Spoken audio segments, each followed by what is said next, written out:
Manchester United are moving mad. Let's get straight into this, guys. We are seeing something from Manchester United this summer that we have never seen before. And right now, it might feel frustrating, it might feel annoying, but in the grand scheme of things, it is a very positive thing. What have we done so far this summer? We've signed Youri Tillmans from Aston Villa, £35 million deal, release clause triggered, perfect. Andre Santos, £50 million deal from Chelsea. Then we've signed Tynan Thompson from Spurs, £8 million deal, £4 million guaranteed. That's £90 million spent, right? And Carl Darlow on a free transfer. And you've got to think about how those sagas have gone. Get your thoughts in the comments as well. I want to know what you're thinking about the current situation. Are you confident it's going to be a successful summer, or are you a bit worried? Let me know in the comments. And if you're new, subscribe for daily Manchester United videos and shorts. When it comes to Tchouaméni, this is a report that is coming out in the last couple of hours.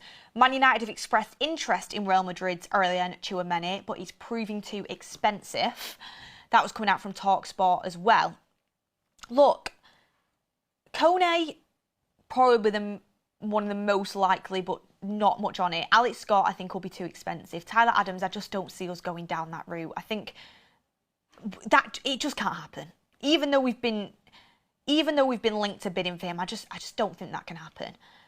Baleba is one that's not really been spoken about, but we could go back in for him. I would take him right now. I'm just going to be honest. I don't think he's the level that we should have been aiming for, but I would absolutely take him at this point that we're in the window, when I'm getting into the desperation zone.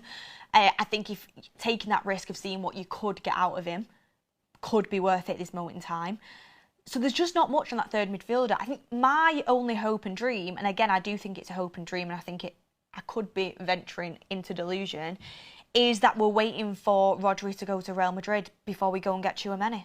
Let's get started with the breaking news, and that is surrounding Tyler Adams. Now, when we got linked to Tyler Adams, I never actually thought this was going to happen. I thought it was just a name that was towards the bottom of our list. And if we were desperate, and if, we ended up getting like a really, really good second choice midfielder, then maybe we'd go for Tyler Adams as the third choice.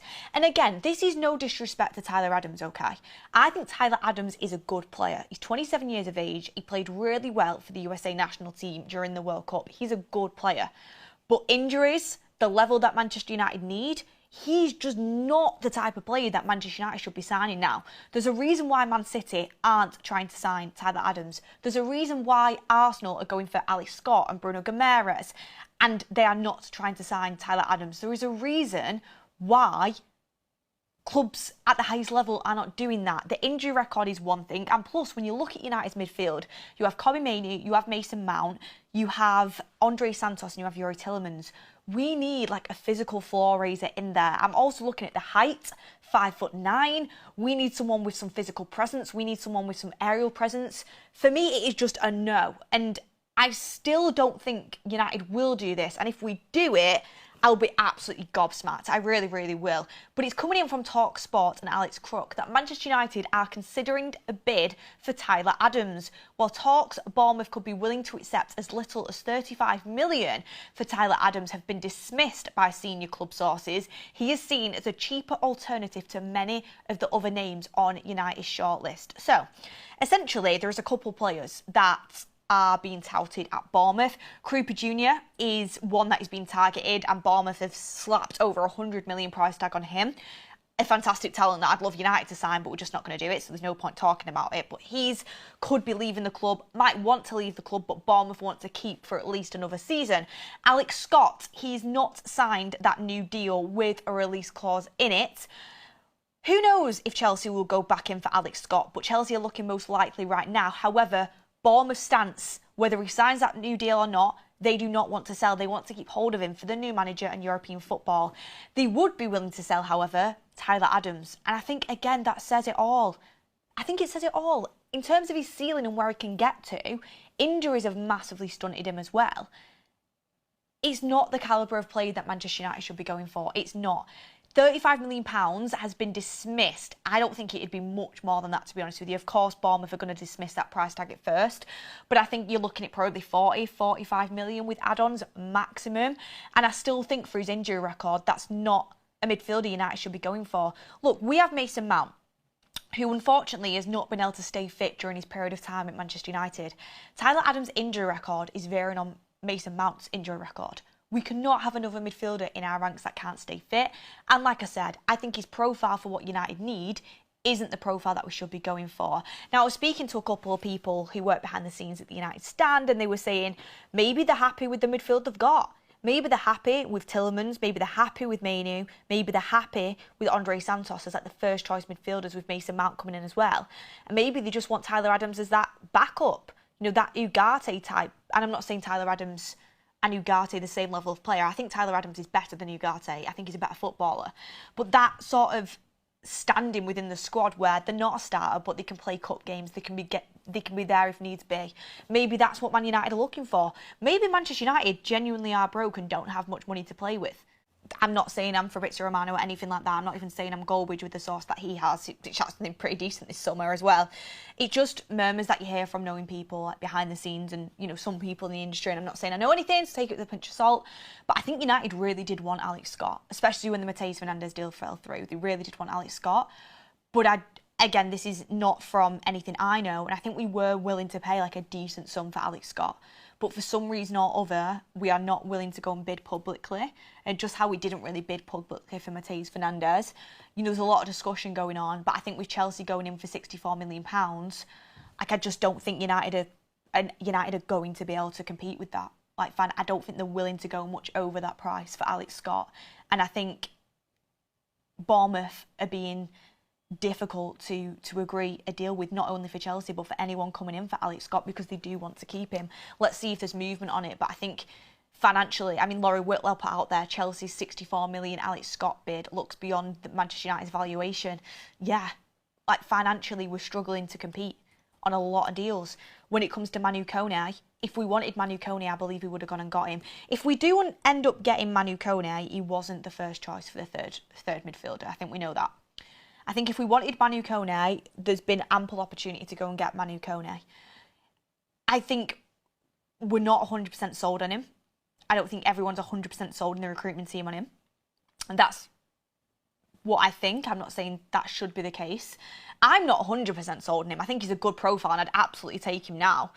But I'm not 100% sold either. And I think Roma have actually expressed they want a little bit more money than was originally reported.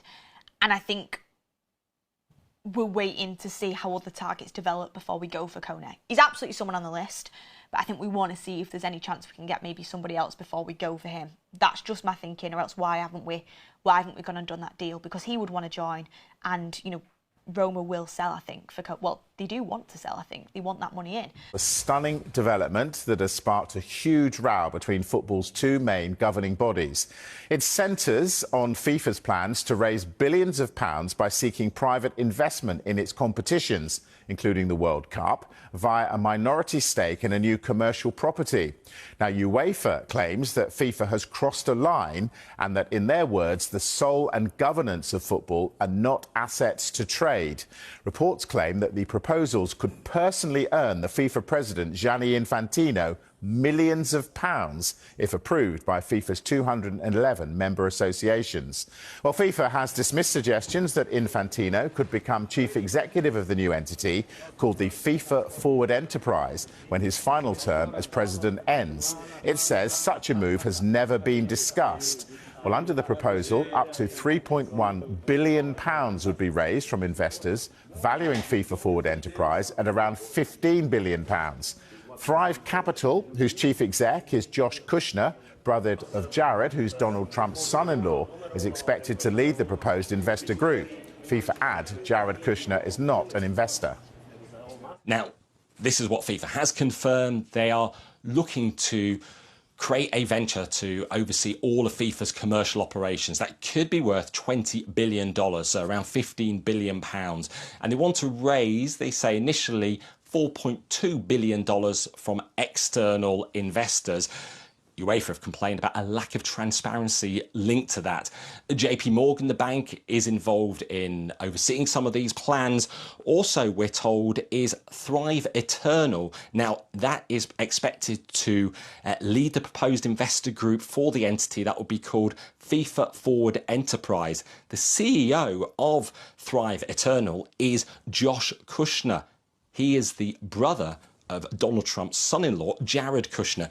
And this will raise further questions about the links between Gianni Infantino and Donald Trump. But how FIFA are pitching this is about making more money available to all the 211 FAs around the world to fund the game. So currently they are projected to have access to $8 billion over the next 4 years. FIFA are saying that this new commercial venture could give them access to $20 billion over the next 4 years to 2030 and rising. That's if it gets off the ground. Well, I've got a little bit more on this. European nations will discuss potentially boycotting the World Cup if Infantino pushes ahead with plans to sell off part of FIFA to private investors. That's according to Sky News. Now, UEFA nations expected to hold an emergency meeting virtually this week to discuss their opposition to FIFA's attempt to launch a new commercial company with external investment, a source has said. So just to recap, European nations considering boycotting the World Cup if Infantino pushes ahead with plans to sell off part of the FIFA game to private investors. That coming from Sky News. We'll keep an eye on that story. Today, news of a major deal in Scotland. Celtic have completed a club record deal to sign the striker Casper Ho from Bodo Glimt.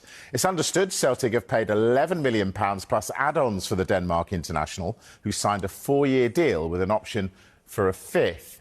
Well, Ho becomes Celtic's record signing with the add-ons, taking him past Arne Engel's £11 million deal in 2024. Previously, the record was held by Adam Eder for just 2 weeks, and before that, Odsonne Edouard in 2018, and he cost £9 million. After signing Crescencio Somerville, Al Hilal are looking to add another winger this summer. They're interested in Luis Diaz and Iliman Ndiaye.